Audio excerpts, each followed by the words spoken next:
ભાજપ સાંસદ મિતેશ પટેલની ધમકી પર કોંગ્રેસનો પલટવાર। ભાજપના સાંસદ પોતાના ખિસ્સામાંથી ગ્રાન્ટ નથી આપતા।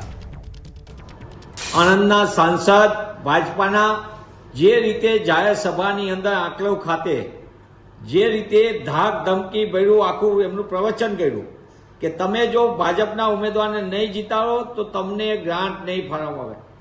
સાંસદ શ્રી આપ ચૂંટણી જીતવા માટે અને ભાજપને જીતાડવા માટે જે રીતે બે બાકરા બન્યા છે, કાશ તમે જો પહેલા ભાજપા વાળાએ જનતાલક્ષી કામો કર્યા તો તમારે આ ધાક ધમકી ન આપવી પડે। જે રીતનું એમનું નિવેદન આવ્યું છે, નિવેદન ગેરબંધારણીય છે અને સાથે સાથે લોકતંત્રમાં આવા નિવેદનનું કોઈ સ્થાન ન હોઈ શકે। કારણ કે ગ્રાન્ટ એ ભાજપાના સાંસદ હોય, ધારાસભ્યો હોય કે અન્ય લોકો હોય એમના ખિસ્સામાંથી નથી આપતા। પ્રજા ટેક્સ ભરે છે। ઝૂંપડામાં રહેતો નાનામાં નાનો માણસ હોય કે બંગલામાં રહેતો અમીર હોય, તમામ આ દેશમાં ટેક્સ ભરે છે। એ સીધો હોય, પ્રત્યક્ષ અથવા પરોક્ષ રીતે સીધો કરવેરામાં આવે છે અને એના નાણામાંથી આ ગ્રાન્ટ આવે છે પ્રજાલક્ષી।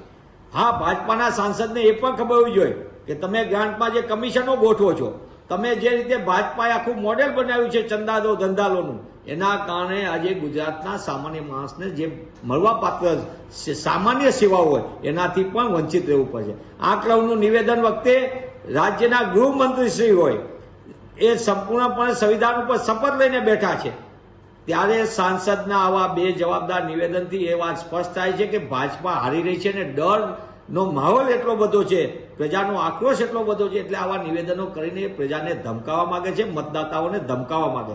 ત્યાં ઇલેક્શન કમિશનની સીધી જવાબદારી બને છે ફ્રી એન્ડ ફેર ઇલેક્શન કરવા માટે। એની જવાબદારી બને છે કે તેમને તાત્કાલિકપણે આ બાબતને સંજ્ઞાન લઈ અને આંકલવ સહિતના મતદાતાઓમાં ડર પેદા કરવા માટે તેમનું જે નિવેદન છે એ નિવેદનની સામે તાત્કાલિક સાંસદ સામે ગુનો દાખલ કરવો જોઈએ અને પગલાં ભરાવવા જોઈએ। ભાજપાના નેતાઓમાં થોડી પણ શરમ હોય અને રાજ્યના ગૃહમંત્રીશ્રીને પણ એમ લાગતું હોય કે આ નિવેદન ખોટું છે તો તેમને તાત્કાલિકપણે ગુજરાતની જનતાને કહેવું જોઈએ કે અમારી નીતિ ને નિયત હકીકતમાં સાંસદ કે એવી જ છે ભાજપાની કે એ કંઈક જુદું વિચારે છે। આનો જવાબ પણ ગુજરાત અને ગુજરાતીઓ માંગી રહ્યા છે।